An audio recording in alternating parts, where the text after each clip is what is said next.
10 années.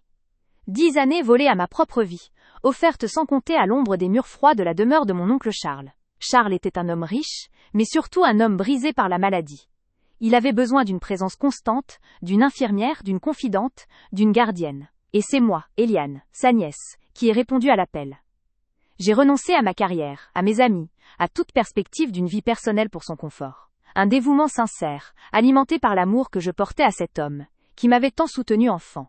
Mais pour le reste de la famille, ce sacrifice-haine était qu'une posture.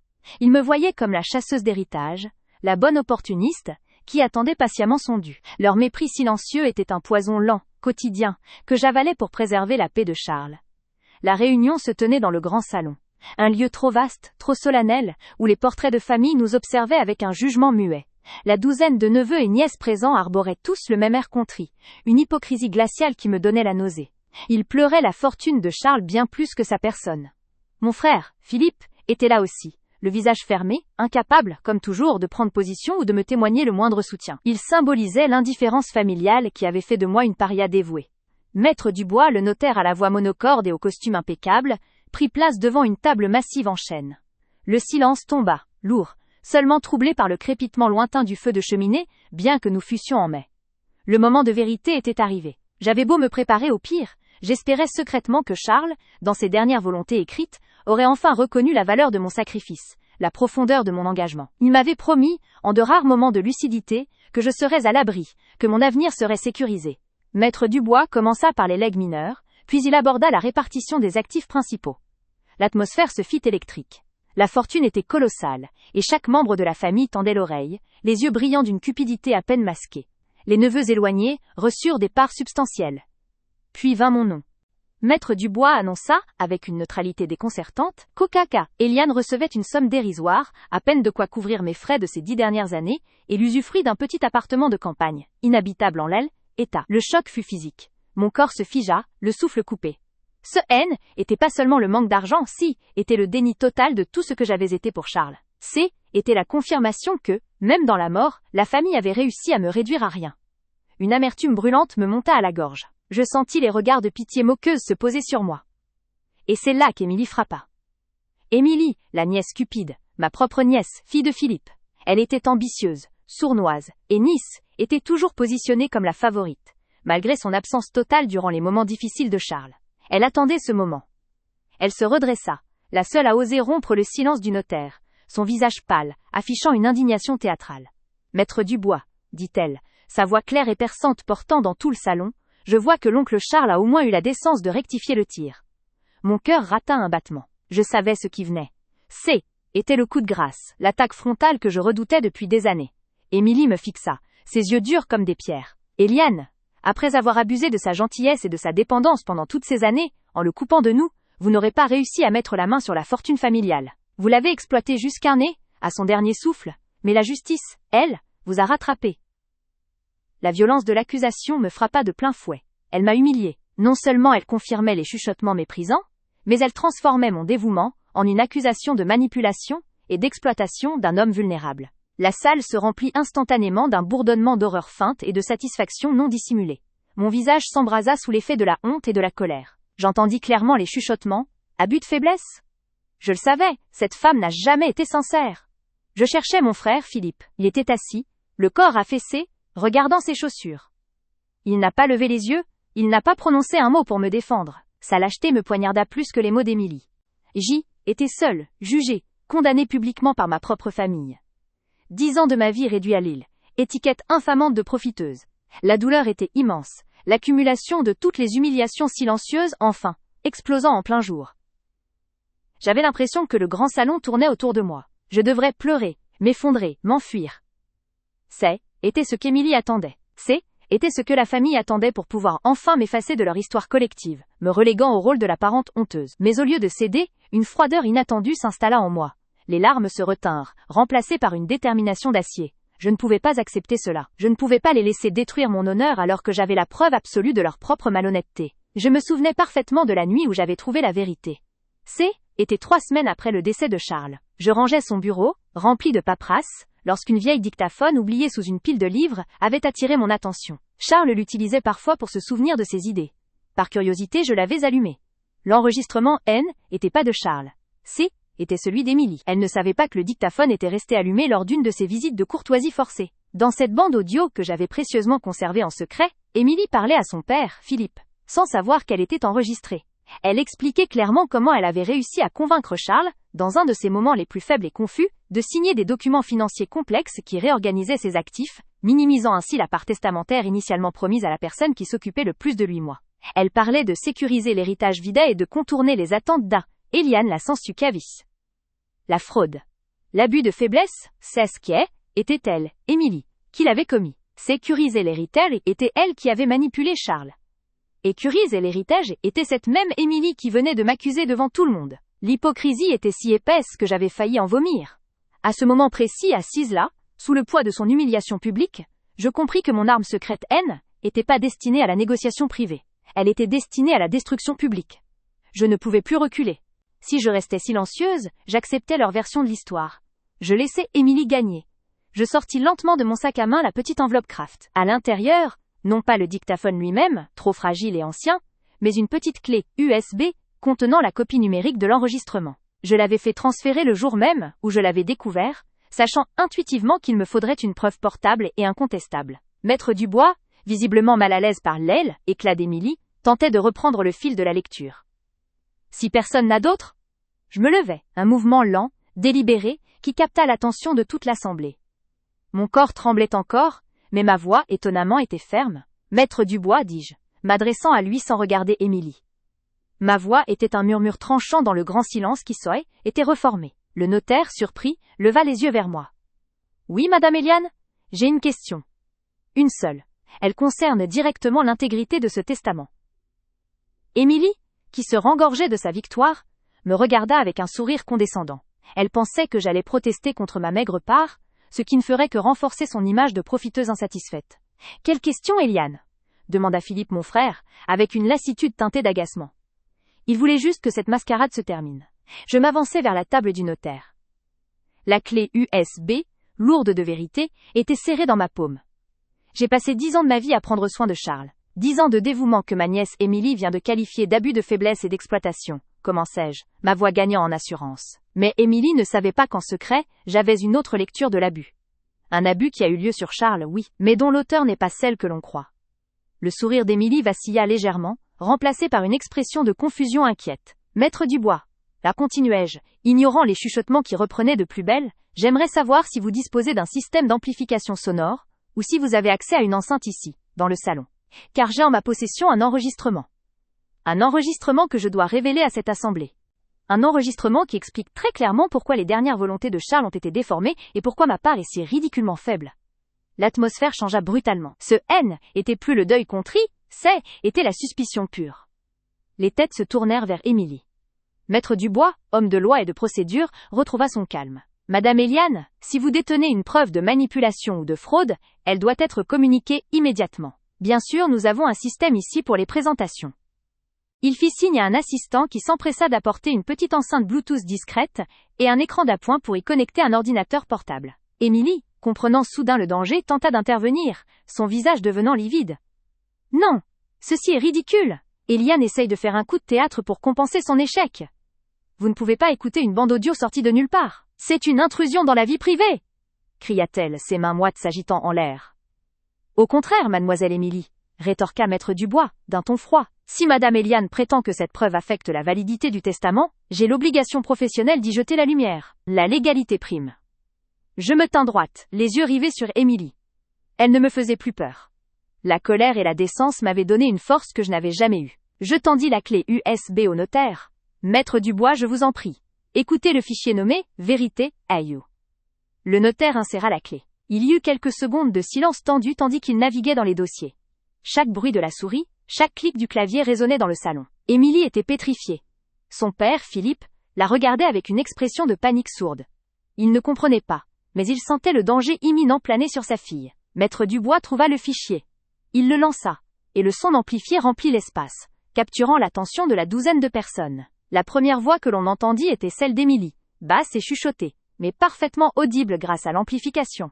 « Tu vois, papa, il faut qu'on soit très discret. » Charles signe tout ce que je lui donne maintenant. Il est tellement confus avec ses médicaments qu'il ne fait plus la différence entre un état des lieux et un changement d'ayant droit. La salle se figea. Les neveux et nièces, qui accusaient il y a 5 minutes Eliane d'abus, regardaient fixement Émilie. La voix d'Émilie continua, insouciante, cruelle. Cette Eliane, elle est trop bête pour comprendre la finance. Elle pense qu'en jouant à la sainte, elle aura la part du lion. Mais j'ai fait en sorte que toutes les donations qu'il lui avait promises verbalement soient redirigées vers un compte offshore que j'ai créé. Il n'y a aucune trace de ça sur le testament officiel. Elle n'aura rien. Elle aura juste le petit cottage pour se taire. Un murmure d'horreur traversa l'assemblée. Était la confession d'une fraude préméditée, d'une manipulation cynique d'un vieil homme malade, et d'un vol pur et simple, avoué par la personne même qui avait osé m'accuser d'être une voleuse. Philippe, le père d'Émilie, se leva brusquement, le visage blême, incapable de soutenir le regard de sa fille. Émilie, qu'est-ce que c'est que ça? L'enregistrement continua, décrivant avec une précision glaçante les montants détournés et les manœuvres pour cacher la vérité à Maître Dubois lui-même. J'ai mis le paquet sur les documents de l'assurance vie. J'ai imité sa signature sur le document de transfert des actions privées. L'original est là. Même Charles, s'il était encore là, ne s'en souviendrait pas. Quant à Eliane, elle n'est qu'une idiote sentimentale. Elle ne s'en remettra jamais, mais au moins elle ne nous gênera plus. Maître Dubois écoutait l'enregistrement, sa posture professionnelle s'effritant sous le choc. Il était horrifié d'apprendre que sa propre expertise avait été contournée. Lorsque l'enregistrement se termina, le silence qui s'abattit sur la salle fut total. Plus aucun chuchotement, plus de bruit de tasses, juste le vide sidéral, et le bourdonnement lointain de l'enceinte. La salle est devenue silencieuse. Ce N était pas le silence du deuil, mais le silence du choc, de la honte et de la révélation. Émilie était immobile. Elle avait l'air d'une statue de sel, les yeux exorbités, le teint cireux. Elle venait d'être démasquée, non pas par une accusation vague, mais par sa propre voix, décrivant sa trahison et son mépris pour la victime et pour moi. Je me tournai vers l'assemblée, mon cœur battant la chamade, mais mon regard était ferme. J'ai révélé la vérité, déclarai-je, ma voix résonnant avec une autorité nouvelle. Mon oncle Charles ne m'a pas renié. Il a été volé. Et j'ai été humilié publiquement par la personne même qui a commis la fraude. Je fixai Émilie, qui n'avait plus la force de lever les yeux. L'antagoniste était démoli. Maître Dubois se redressa, sa voix tremblante d'indignation professionnelle. Mademoiselle Émilie, ce que nous venons d'entendre est la confession d'une fraude grave. Ceci invalide immédiatement la légitimité des dispositions financières récentes de l'oncle Charles. Je suis dans l'obligation de saisir le procureur de la République. Émilie balbutia, essayant de se défendre, mais les mots se perdaient. C'est un faux, c'est un montage. Personne ne la croyait. Son visage la trahissait. Philippe, mon frère écroula sur sa chaise, le désespoir lisible sur ses traits. Il avait préféré ignorer mon dévouement et croire aux mensonges de sa fille. Et il en payait maintenant le prix. Les autres membres de la famille me regardaient avec un mélange de terreur et de respect nouvellement acquis. Ils comprenaient que non seulement J était innocente, mais que J était la seule personne intègre présente. Je ramassai ma clé USB sur la table du notaire. Je n'avais plus rien à faire ici. La justice était en marche. Je m'éloignais lentement, laissant derrière moi Émilie, désormais exposée, seule au centre du salon. Les neveux et nièces se détournaient d'elle, la laissant s'effondrer dans un sanglot silencieux. Je sentis un poids insupportable s'envoler. La douleur accumulée pendant 10 ans avait trouvé sa catharsis. Ce jour-là, tout a changé. J'avais retrouvé ma voix, ma valeur et mon honneur devant ceux qui m'avaient fait taire. Eliane, la gardienne dévouée, naine, était plus l'opportuniste méprisée. Elle était la détentrice de la vérité, celle qui avait ramené la justice dans la maison de Charles. Je savais que l'affaire judiciaire allait être longue, mais l'essentiel était accompli. Émilie était exposée, et mon nom était nettoyé. Je quittais la demeure, le soleil de mai me réchauffant le visage. Pour la première fois depuis des années, je pouvais respirer librement. Mon sacrifice avait été reconnu, non pas par l'argent, mais par la vérité. La voix d'Émilie, acide et triomphante, venait de éteindre, laissant derrière elle une traînée de venin qui m'y étouffait. Abus de faiblesse, captation d'héritage. Les mots résonnaient dans le grand salon de Charles, lourds de tentures de velours et de silence hypocrite. Je sentais les regards percer ma peau, des jugements muets de cette famille qui n'avait jamais vu en moi autre chose que la petite souris dévouée, facilement exploitable. Mon frère, Philippe, le père d'Émilie, baissa les yeux, incapable de me défendre, incapable même de soutenir mon regard. Sa lâcheté habituelle me donnait une force nouvelle, froide et tranchante. Émilie rayonnait, satisfaite d'avoir exécuté son numéro devant un public captif, persuadée d'avoir remporté la mise avant même que Maître Dubois n'ait ouvert le cahier. J'ai pris une inspiration profonde, cherchant dans le réservoir de ma douleur 10 années de mépris invisible. 10 ans de nuits sans sommeil, de pilules écrasées, de couches changées, de mains tenues dans la solitude des derniers jours. Cette humiliation publique, orchestrée avec une cruauté si précise, devait être le catalyseur de ma vengeance, non ma défaite. Mes mains, qui tremblaient un instant plus tôt, se sont raffermies autour du petit rectangle de métal que je tenais dans la poche de mon manteau, mon téléphone. Le temps s'est figé. Je n'entendais plus le léger cliquetis des cuillères dans les tasses oubliées, ni le faible bruit de la circulation dehors. « Émilie » ai-je dit, et ma voix, initialement un murmure rauque, a étonné l'assemblée par sa fermeté soudaine. Tous les visages, jusqu'ici tournés vers la nièce triomphante, se sont braqués sur moi. Tu affirmes que j'ai abusé de mon oncle Charles et que j'ai tenté d'obtenir sa fortune en profitant de sa maladie. Mon regard ne l'a pas quitté. Ses yeux bleu clair, habituellement si moqueurs, se sont plissés, sentant instinctivement que le scénario qu'elle avait écrit était sur le point de dérailler. Elle a esquissé un sourire, pensant que j'allais pleurer ou protester vainement. Oui, Eliane. N'essayez pas de nier l'évidence. Votre dévouement soudain était suspect dès le départ, a-t-elle craché, s'appuyant sur l'approbation silencieuse de la foule. Mais cette fois, je ne lui ai pas donné le temps de jouir de son mépris. J'ai avancé d'un pas vers la table où se tenait Maître Dubois, dont le visage impassible commençait à manifester une légère confusion face à ce drame inattendu. Mais ce que tu ne savais pas, Émilie, c'est que tandis que tu m'accusais d'avoir volé Charles, j'avais en secret la preuve de ta propre confession de fraude, n'est-ce pas? La phrase a frappé comme un coup de fouet. Un murmure d'incrédulité a parcouru l'assemblée, un son confus de surprise et d'agitation qui a immédiatement été étouffé par la tension. Émilie a pâli d'un coup, le sang se retirant de son visage avec une rapidité effrayante. Son sourire narquois a disparu, remplacé par une panique glaciale, une peur primaire que je n'avais jamais vue chez elle. Elle a tenté d'intervenir, ses mains se crispant sur le dossier de sa chaise. Quelle absurdité! Quelle invention malveillante! Vous diffamez, Eliane! A-t-elle crié, sa voix montant d'une octave. Mais je ne l'ai, écoutez plus. Pendant 10 ans j'avais été forcée d'écouter ses mensonges et son mépris. Ce N était plus son tour. J'ai sorti mon téléphone et une petite enceinte Bluetooth noire que j'avais glissée dans le sac à main. Je l'ai posée sur la table devant Maître Dubois, avec une précision théâtrale. J'ai révélé la vérité à l'assemblée, ai-je affirmé, ma voix tremblant légèrement, non pas de peur mais de la puissance contenue de l'instant. Maître Dubois, sentant la gravité de la situation, a fait signe à l'assemblée de se taire. Le salon, bondé de visages curieux et hostiles, est traversé par un silence de mort. Un silence lourd, étouffant, où l'on pouvait entendre le battement de mon propre cœur dans mes oreilles. J'ai appuyé sur lecture SAR. L'enregistrement a démarré. Il était d'une clarté terrible, capté par un dispositif que j'avais placé dans le bureau de Charles 6 mois avant sa mort. Après que j'eus commencé à soupçonner les visites trop fréquentes d'Émilie, et ses questions insistantes sur les finances. Était la voix d'Émilie, distincte, parlant à une amie au téléphone, le ton désinvolte, presque amusé. Oui, il était tellement confus ce jour-là, l'infirmière, elle parlait de moi, était sortie faire des courses. J'ai juste glissé les documents. Il pensait signer la facture du jardinier. Il a transféré les 3/4 des liquidités vers les îles Caïmans, sur le compte de l'entreprise. C'est parfait! Eliane, la sainte dévouée, pensera que Charles a juste été plus radin que prévu dans son testament. Il ne restera presque rien pour elle, la pauvre idiote. Astérisque. Chaque mot prononcé par Émilie était un coup de marteau sur le vernis social de la famille. La voix se poursuivait, décrivant comment elle avait falsifié des signatures et profité d'un moment de lucidité altérée de Charles, pour s'assurer que les legs promis à Eliane seraient réduits à une misère symbolique, masquant ainsi une fraude financière massive sous l'apparence d'une volonté rectifiée légale. L'oncle Charles Zen était pas radin, il avait été trahi.